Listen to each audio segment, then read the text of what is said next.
All right, in this podcast, we're going to talk about the difference between strong and weak acids and bases.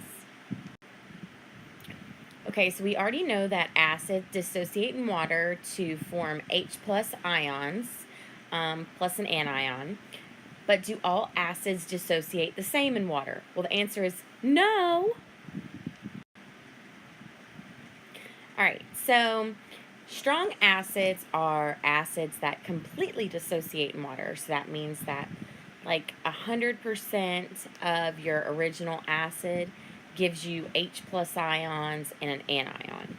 So like here, see how the strong acid was bound?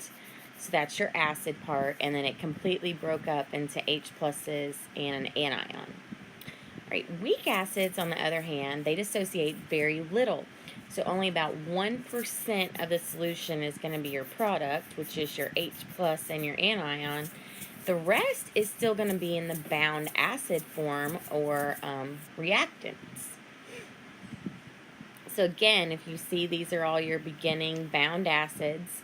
And then you see for the weak acid that you still have a bunch of them that are still the bound acid. They're still what the reactants are, and very few of them have dissociated. All right, in the simulation you did, you looked at strong and weak acids.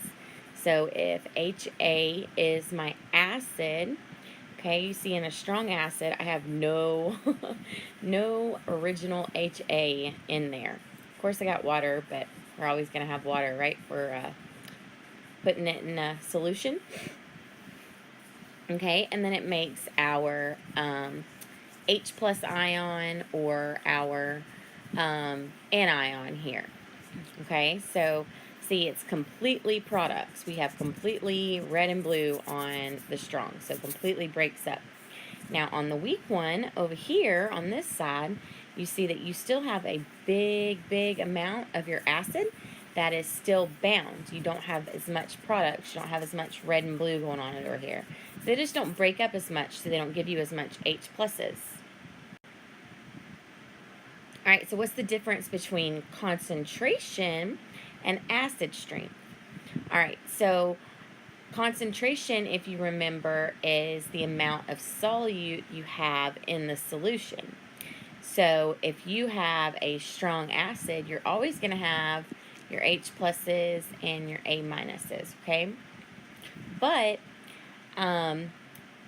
if it's concentrated, that just means you have a whole lot more of your acid, which is your solute in this case. And if it's a dilute strong acid, you just have less H pluses and A minuses. But your ratio between how many bound and unbound you have should remain the same. Okay, it's just you have a lot more of them in the concentrated than the dilute. Okay, same thing with weak acids. So they dissociate very little. So mostly we have HA, a little bit of H plus and A minus.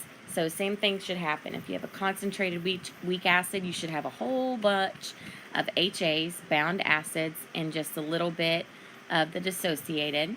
And then if you have a dilute weak acid, you still have more bound acid than unbound, but just not near as much compared to the total volume of the solute. Or solvent, I mean. Sorry, misspoke. Okay. Do bases do the same thing? Well, absolutely. Remember that bases produce hydroxide ions in water. Okay, so if you have a strong base, then it can completely breaks up. All your base, or your B, completely breaks up, and you have OH minus ions plus whatever conjugate acid it made. If it's a weak base, a lot more of your base stays stuck together, and then you don't get as much of the hydroxide and the conjugate conjugate acid.